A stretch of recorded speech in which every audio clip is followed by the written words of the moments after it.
नमस्कार नमस्कार, आप सभी का हमारे YouTube चैनल में स्वागत है। तो हमने अंत में अशोक की चर्चा कर ली थी और इससे बाद में हमारा जो शिक्षण बिंदु था या अध्ययन बिंदु जो था वो था अशोक का धम्म।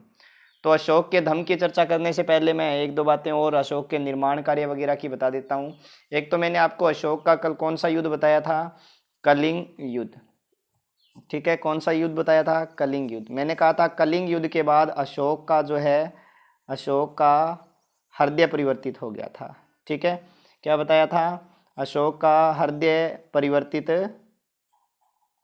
हो गया था, मैंने कल आपको ये बताया था।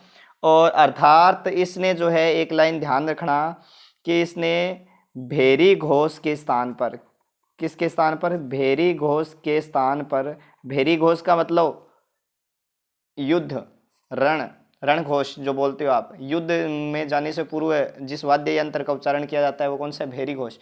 इसके स्थान पर जो है इसने क्या अपना लिया था? धम्म को अपना लिया था। अर्थात किस को अपना लिया था? धम्म घोष को अपना लिया था। तो ये एक लाइन आप ऐसी कैसी लिख देना, भेरी घोष के स्थान पर इसने धम्म घोष अपना लिया था।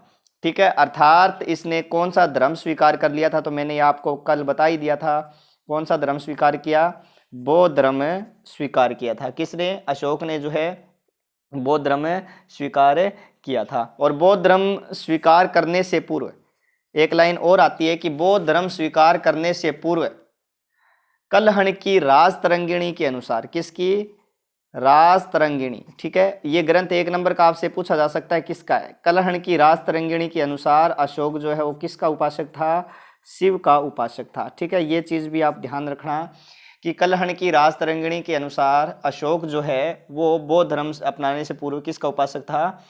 ठीक है, शिव का उपासक था। और बाद में वह अपना गुरु का नाम आता है, इसके गुरु जो है मोगाली पुत्तिस के प्रभाव में आ गया था। ठीक है, किसके? मोगाली पुत्तिस।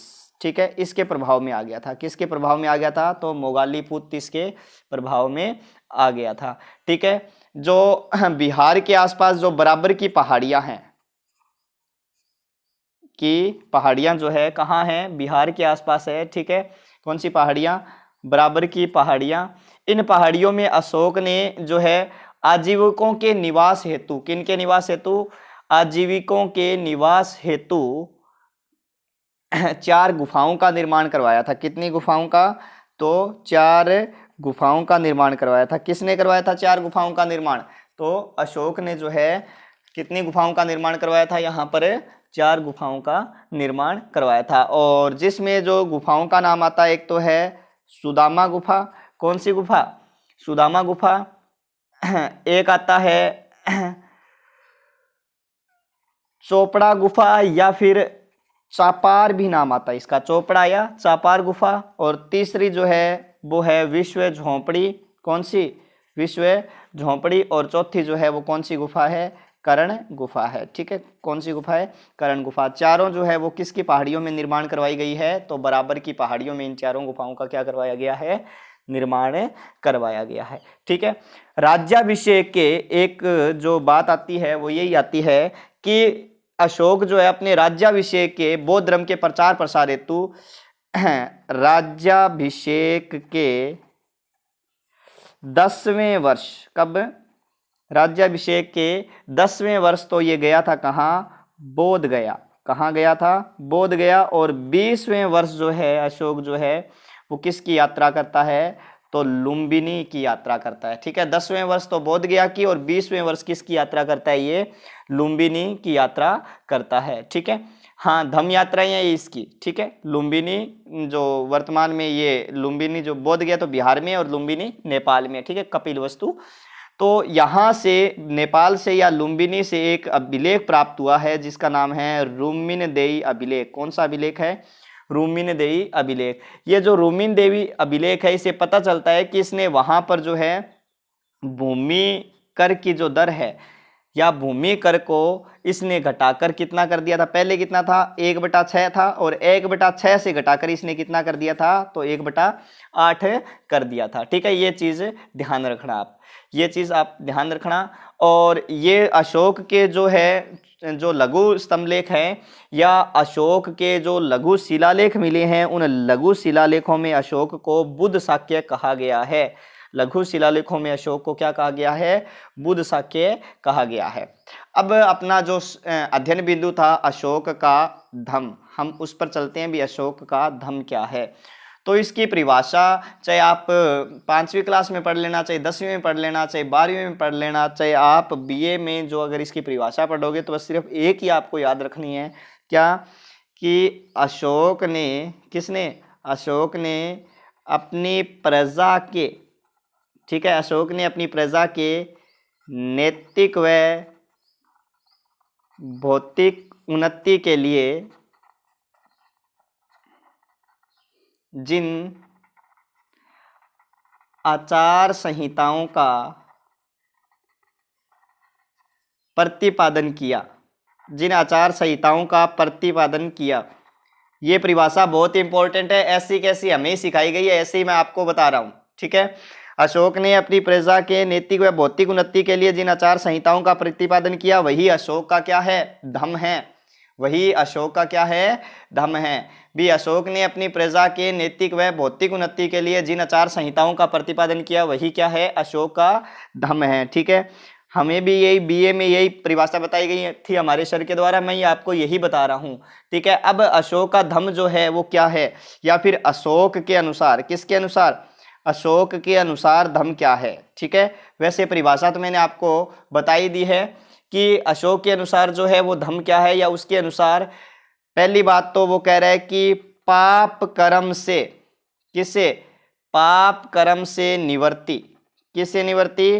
पाप कर्म से निवर्ती, वो धम्म है। ठीक है, विश्व कल्याण, क्या चीज है? विश्व कल्याण, दया, दान, सत्य, दया, दान, सत्य, कर्म शुद्धि, ये सारे के सारे क्या है? धम्म ही है, ये धम्म है।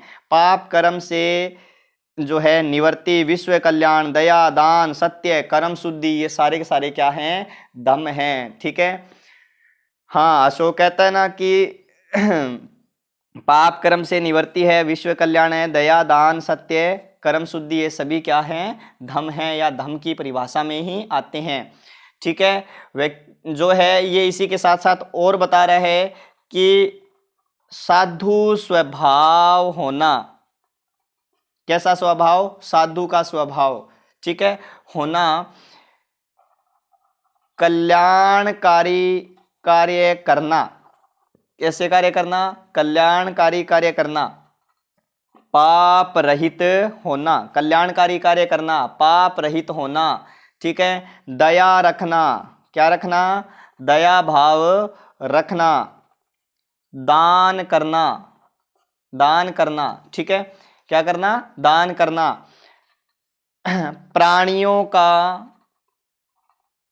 वध न करना, माता पिता व जो अन्य बुजुर्ग है या अन्य बड़े हैं सबका क्या करना? सबका आदर करना, ये सभी अशोक के धम्म में आता है। ठीक है, तो ये चीज आप लिख लेना, क्योंकि आपके इस पार्ट से 4 नंबर का एक बड़ा प्रश्न भी आ सकता है। ठीक है, 1 नंबर का छोटा प्रश्न भी आ सकता है। तो ये आपके अशोक के धम्म में अगर आप पूछे, ये अगर आपका अध्ययन बिंदु पूछे तो पहले आप परिभाषा दोगे, उसके बाद में अशोक के अनुसार धम्म क्या है? पाप कर्म से निवर्ती है, विश्व कल्याण, दया, दान, सत्य, कर्म शुद्धि, ये सभी क्या है? धम्म है। धम्म के अंतर्गत साधु का व्यक्ति जो धम्म को अपनाता है उसका स्वभाव कैसा होना चाहिए? साधु जैसा होना चाहिए। वो कैसे कार्य करे? कल्याणकारी कार्य करे। ठीक है, पाप रहित हो, दया रखे, दान करे, प्राणियों का वध न करे, सबका आदर करे। ठीक है, तो सबका क्या करना चाहिए? आदर करना चाहिए। ये सभी के सभी क्या है? धम्म है। ठीक है, ये चीज आप ध्यान रखना। और इसके अंदर क्या है कि मित्र जो हैं, परिचित जो हैं, जो आपके संबंधित हैं, ठीक है, ब्राह्मण हैं, दानशीलता होना, उनके साथ भी कैसा जो है दानशीलता, या उनके प्रति जो दानशीलता होना, दानशीलता का व्यवहार आपका होना, उचित व्यवहार होना। फिर जो सभी हैं, ठीक है, सभी में कौन कौन से आ जाएंगे, जो आपके मित्र है, परिचित है, इनके साथ जो है आपका व्यवहार कैसा होना चाहिए, उचित व्यवहार होना चाहिए, ठीक है, या आप कैसा व्यवहार करोगे इनके साथ, उचित व्यवहार करोगे, ये चीज ध्यान रखना। और यही चीज क्या है कि अशोक के धम्म के अंतर्गत आती है। किसके अंतर्गत, अशोक के धम्म के अंतर्गत आती है, ठीक है, यही चीजें क्या है, अशोक के धम्म के अंतर्गत आती है, ध्यान रखना, ठीक है। तो आज के लिए इतना ही, बाकी करेंगे हम अपनी अगली क्लास में धम्म